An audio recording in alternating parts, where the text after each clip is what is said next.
Videocast. Well, it's been the week that we've been told we should celebrate the Balfour Declaration, the 100th anniversary of the declaration by the British government that started the process that led to eventually the establishment of the State of Israel. But maybe there's a little bit more to know about the background to that pivotal point in the establishment of Israel in the land of Palestine. Now, when you first hear that the British Foreign Secretary, Lord Balfour, made a declaration, the Balfour Declaration, it has the feel of standing up in Parliament and making a declaration that the British government supports a Jewish homeland in what is now Israel and Palestine. But it wasn't like that. The Balfour Declaration, of course, was a letter, and who the letter was sent to is extremely relevant to the whole story. The House of Rothschild has been central to the creation establishment of Israel and for the creation of the modern Zionist movement. And this is the declaration from Lord Balfour, and it's written to Lord Rothschild. No coincidence. It says, "I have much pleasure in conveying to you on behalf of His Majesty's government the following declaration of sympathy with Jewish Zionist aspirations, which has been submitted to and approved by the Cabinet." Note it says Jewish Zionist aspirations because there is this myth that Jewish people and Zionism are interchangeable. It's not true. There are many Jewish people that don't support Zionism. Zionism is not a race, if you like. It is a political philosophy and an ideology, which, like I say, in modern times has been driven by the House of Rothschild. And the letter goes on to say, "His Majesty's government view with favour the establishment in Palestine of a national home for the Jewish people and will use their best endeavours to facilitate the achievement of this object." And this next bit is a complete joke. "It being clearly understood that nothing shall be done which may prejudice the civil and religious rights of existing non-Jewish communities in Palestine or the rights and political status enjoyed by Jews in any other country. I should be grateful if you would bring this declaration to the knowledge of the Zionist Federation, completely controlled by the House of Rothschild." Now, we are being asked, and indeed the British government through Theresa May is doing so, to celebrate this declaration from the British government that started the process that led to Israel, but celebrate it on the basis of one of its apparently key tenets has been completely and utterly ignored. That being, it's clearly understood that nothing shall be done which may prejudice the civil and religious rights of existing non-Jewish communities in Palestine. Now that has clearly happened on a monumental scale, and it's happening hour by hour by hour. So this is completely fraudulent in the sense that the deal was not kept by the treatment of Palestinians. Palestinians who were something like 90% of the population of that land. And here you have a British government in its stunning and predictable arrogance that can basically hand someone else's country to an outside group without even consulting the vastly greater population, 90% in Palestine, about giving their country away to someone else. Because that's what's happened. This whole nonsense about not prejudicing the rights of the population of Palestine at the time not only hasn't happened, it was never even planned to happen. But let's look at this declaration and the communication between Balfour and Rothschild from another perspective. Because, you know, as I have been going on and on and on about decade after decade, this world is not controlled and dictated by people in the seen. It's in the unseen that the real decisions are made, and the manipulation goes on that manipulates and dictates the direction of the world that we see. So there was a connection, a major connection, between Balfour and the recipient of the letter, Rothschild, and it's something called the Round Table Secret Society based in Britain. Now, this was created by the Rothschilds in the latter part of the 19th century, and its first head was Cecil Rhodes. Cecil Rhodes being the man who was an agent of the Rothschilds and plundered southern Africa and allowed the British Empire to take over southern Africa on behalf of the Rothschilds and to, of course, steal their resources, the diamonds and the gold, etc., and set the local population, the enslaved population of southern Africa, to work in the gold mines and the diamond mines on behalf of the Rothschilds via Cecil Rhodes. So he was a nice man, Cecil Rhodes, and he was the first head of this Round Table Secret Society. When he died, just after the turn of the 20th century, he was replaced as head of the Round Table by a guy called Lord Alfred Milner. He was a businessman, he was a colonial administrator, big-time British colonialist, and he was a member of the British War Cabinet in World War I. And he headed the Round Table as an agent of the Rothschilds at the time of the Balfour Declaration. And as I've explained in my books, this is one of them going back to 1994, and The Truth Shall Set You Free. I describe all this that I'm talking about now in detail and what actually happened. And this Round Table Secret Society went on to create other fronts for manipulation, like the Council on Foreign Relations in the United States, another one called the Trilateral Commission, the Bilderberg Group, and the Club of Rome, which was created in the 60s specifically to exploit the environment to justify the transformation of global society, hence the global warming hoax. That's one of the major ways this was played out on the population.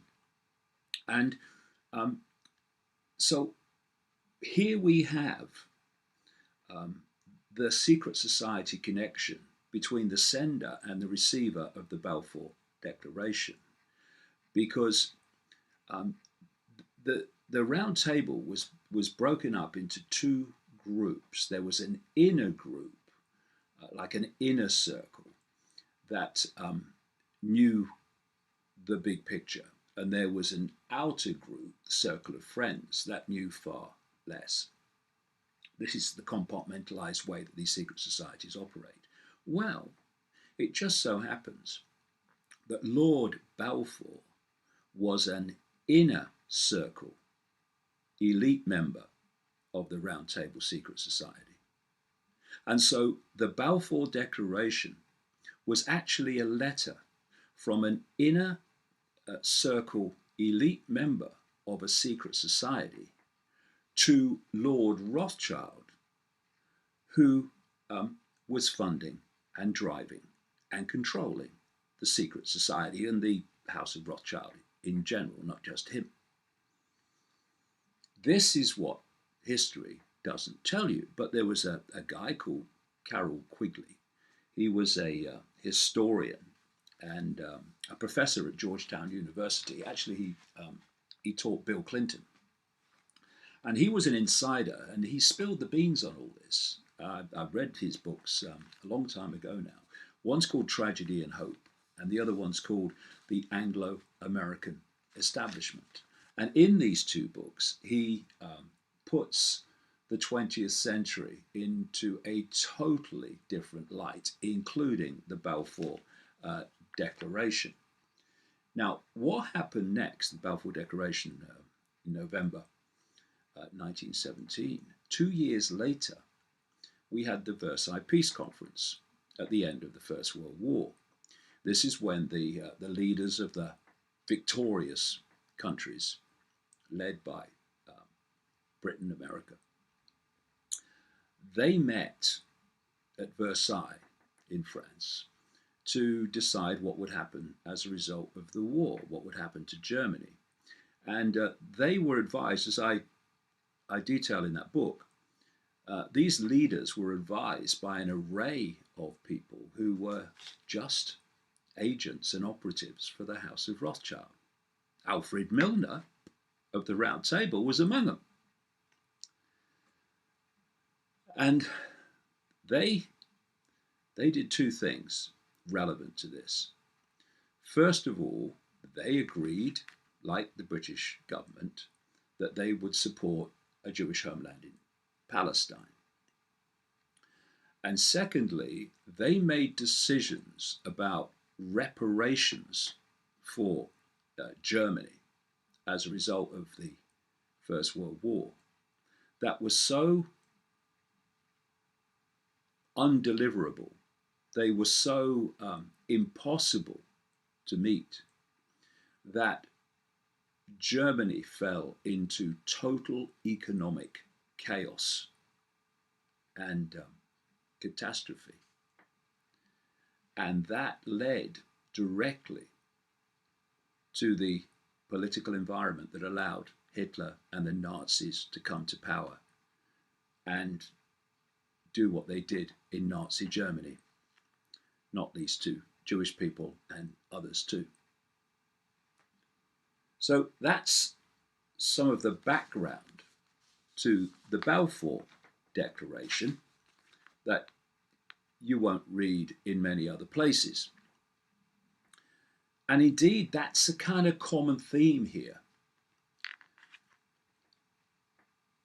You cannot have an open debate about the history, the background, and the behavior of Israel because you're called anti-Semitic, which is a complete misnomer. It means anti-Arab, really, because it's a language group called the Semitic languages, overwhelmingly Arabic. And even with this Balfour Declaration, opposition and other voices systematically have to be silenced. I mean, they don't know any other way. And I just wonder, when you have such an obsession with silencing criticism of any kind of Israel, what they've got to hide. That's a rhetorical question, by the way. And so we've had this story in the run-up to this Balfour 100th anniversary. Transport for London bans ads displaying Palestinian objections to Balfour Declaration. Adverts highlighting Palestinian objections to the Balfour Declaration of 1917, when Britain promised to establish a Jewish national home in Palestine, have been blocked by Transport for London on the grounds that the issue is politically controversial. Nonsense. It's censorship. What you call controversial, others rightly call open debate and the right to an opinion.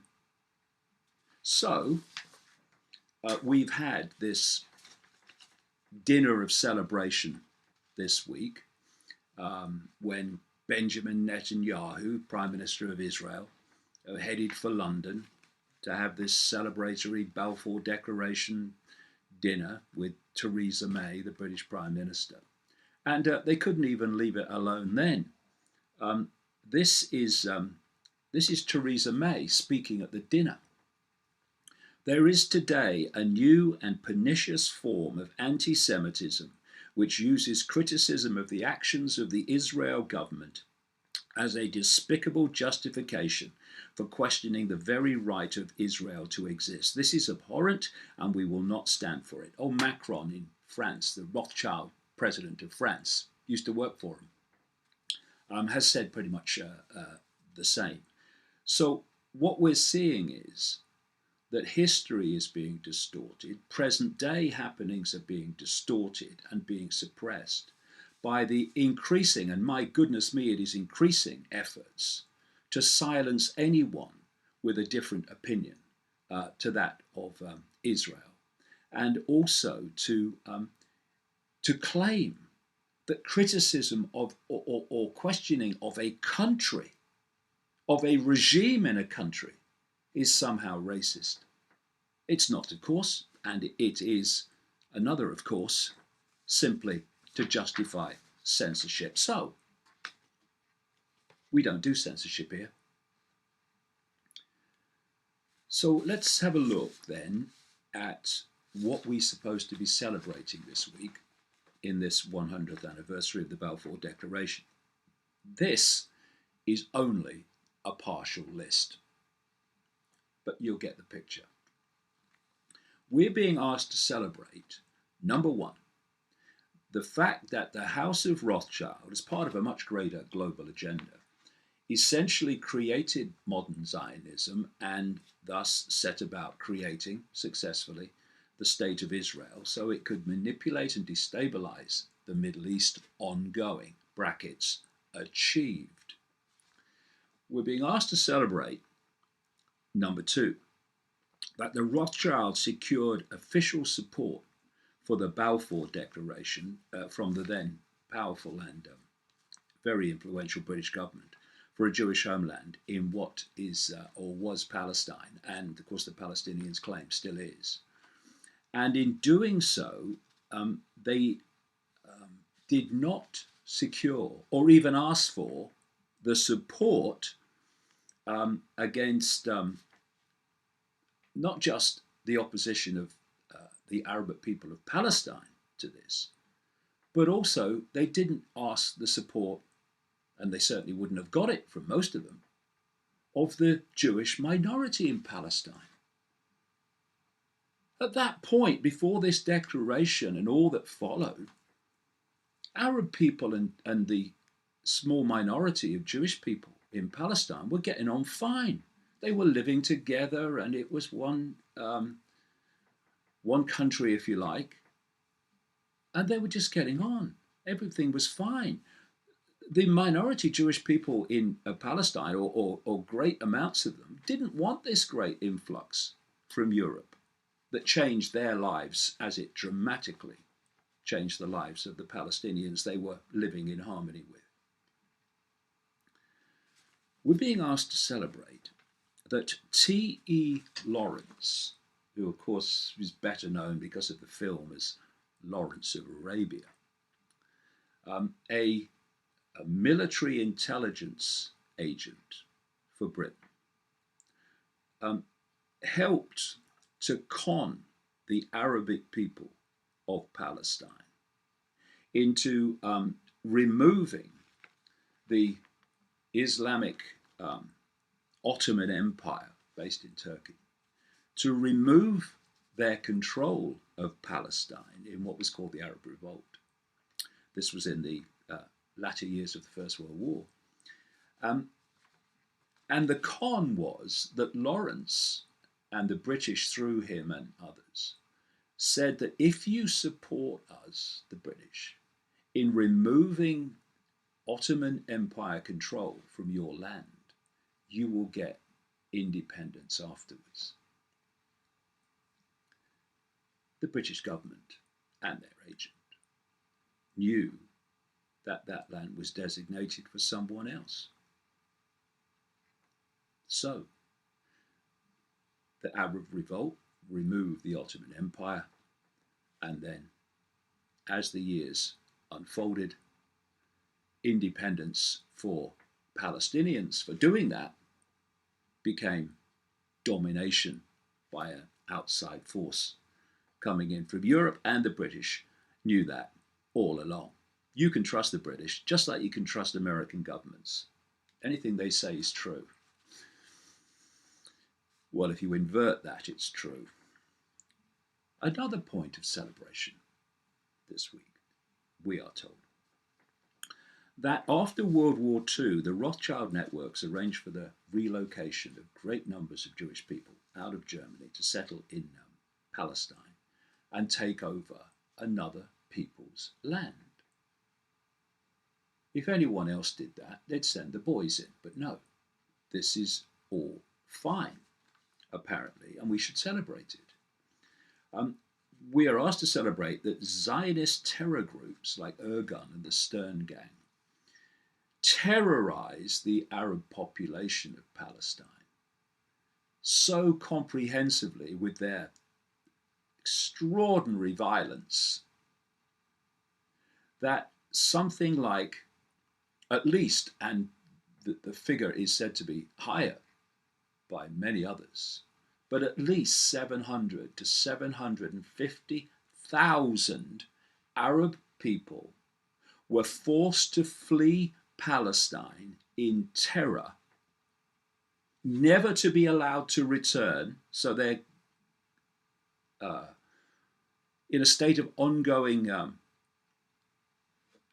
state of being a refugee from their own land. They were forced to flee their land because of the violence of Israeli terrorist groups like Irgun and the Stern Gang. And future Israeli prime ministers like Begin and Shamir were members of these terrorist abominations, who then came to power as prime ministers and started condemning terrorism. Yes, we should celebrate that. Round of applause. Something else to celebrate.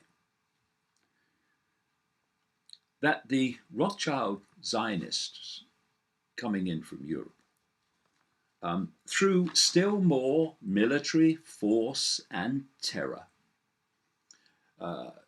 given increasingly over the years state-of-the-art weapons by America and Britain and others, have continued to steal more and more Palestinian land in illegally occupied areas like the West Bank, and continually push out the Palestinian population even today from the land that they illegally occupy, the Israelis illegally occupy, so that more and more Jewish settlements can just steal the land. It's been an ongoing theme from the start of stealing land from other people. And they want it all. That's the truth. And also this ongoing violence and apartheid against the Palestinians has created, yes, an apartheid state in Israel, in which non-Jewish people are not treated in the same way and given the same rights as Jewish people. There's a word for that: racism. But that racism apparently only goes one way. So this gathering, further stealing and seizing of Palestinian land, which is all illegal, but Who cares, says Israel? We do what we like. Rothschild is our daddy. This has increased dramatically again since the Zionist-owned Donald Trump came to power and basically gave him a blank check. That's why they're doing it more and more. Who's going to question him? Are we asked then to celebrate that Gaza is little more than an open-air prison camp, denied basic services and amenities, and periodically bombed from the sky with state-of-the-art weapons, supplied, many of them, with the funding of America, Britain, and the other Western moral countries. The last one of these mass bombings of the innocent in Gaza in 2014 killed at least 2,000 Palestinians, including 500 children. Anyone think that's a cause for celebration? I have my doubts myself. And let's celebrate then that the Palestinian population, all these years later, after the Balfour Declaration, is subject to Israeli military law, which denies them fundamental rights, while Israeli settlers in illegally occupied West Bank settlements are subject to Israeli civilian and the criminal legal system. They had a word for that in South Africa, apartheid. So we are asked to celebrate that since the turn of the millennium, at least 8,000 Palestinian children have been arrested and prosecuted in an Israeli military detention center system, notorious for the systematic ill treatment and torture of Palestinian children, according to Palestinian agencies. About 500 to 700 Palestinian children are arrested, detained, and prosecuted by the Israeli military court system each year. According to the organization Defense for Children International Palestine, quote, the majority of children are detained from their West Bank homes during the middle of the night by heavily armed Israeli soldiers. Several hours after their arrest, children arrive at an interrogation and detention center alone, sleep deprived and often bruised and scared. Interrogations tend to be coercive, including a variety of verbal abuse, threats, and physical violence that ultimately result in a confession. Unlike Israeli children living in illegal settlements in the West Bank, Palestinian children are not accompanied by a parent and are generally interrogated without the benefit of legal advice or being informed of their right to silence. They are overwhelmingly accused of throwing stones, an offence that can lead to a potential maximum sentence of 10 to 20 years, depending on the child's age. Many are given confessions to sign written in Hebrew, which they don't understand. Cause for celebration, Mrs. May?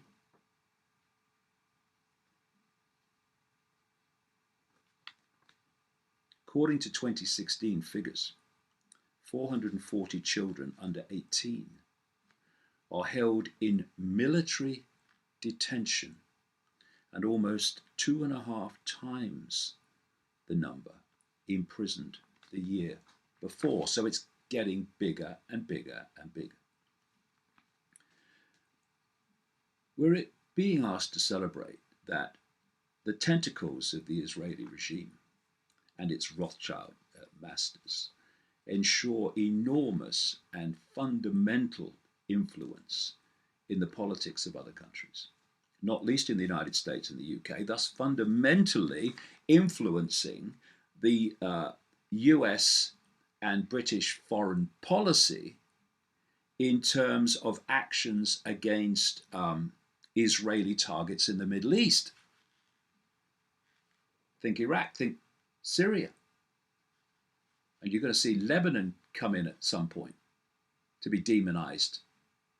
Iran, already.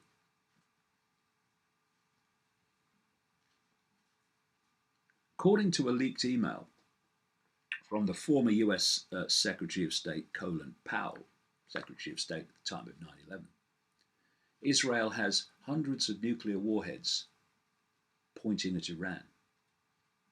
These are nuclear warheads from the Israeli nuclear program that the Israelis won't even admit they have, though it's an open secret. And countries like America have a policy of never asking. But Iran, oh, they haven't got nuclear weapons. But oh, they've got a nuclear program. Danger to the world. One of the most trigger-happy countries on earth, Israel. No, don't ask. Why does this country, this sliver of land, have such global power to ensure that things like that happen? Answer that question, and a lot about the world will be answered.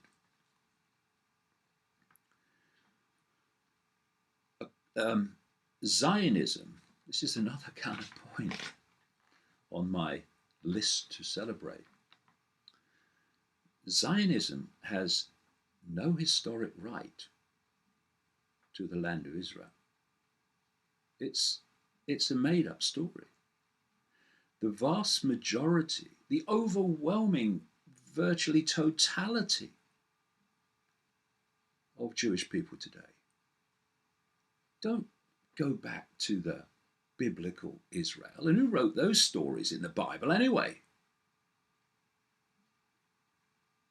They go back to a place called Khazaria in what is now part of Georgia, southern Russia, the Caucasus, and around the Black and Caspian Seas. That's where they come from. And it was in the land of Khazaria that the king had a mass conversion of the population in 740 AD to Judaism. He had his reasons for that, which I'll go into in the books.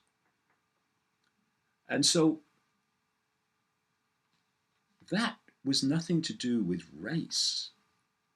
It was a conversion to a belief system and an ideology called Judaism. And then as the Khazaria Empire broke up, these Judaism worshipping Khazaria people moved up into Eastern Europe, settled there. Then they moved across into Western Europe, settled there.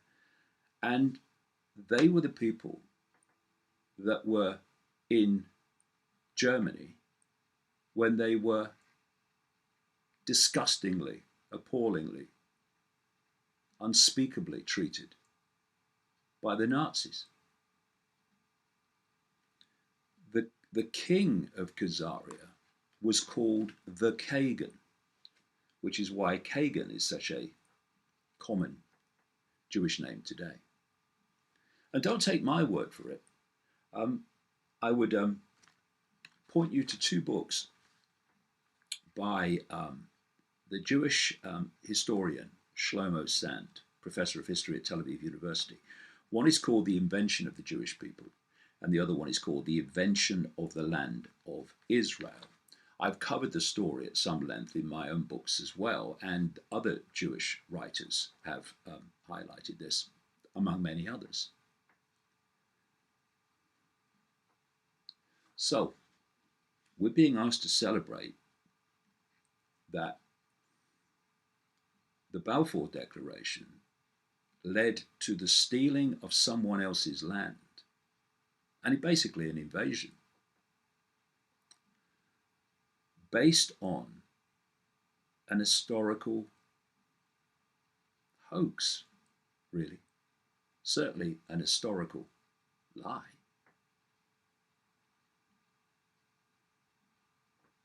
And that is what the suppression of open debate and free discourse of information is designed to stop. That's why Zionism has this extraordinary network of attack dog groups, hate groups actually, because they're trying to get the population to hate their targets. That's why they have such a large and sophisticated network whose goal is to suppress information that would challenge the official story about Israel, its history, and right to present day. And Netanyahu said at this dinner with Theresa May that Israel was committed to peace and that the Palestinians should finally accept the Jewish national home and finally accept the Jewish state. Well, first of all, the Jewish national home is not, has no basis in history, if the truth be told. And to accept the Jewish state, why not the Israeli state with all people equally included? No, Jewish state.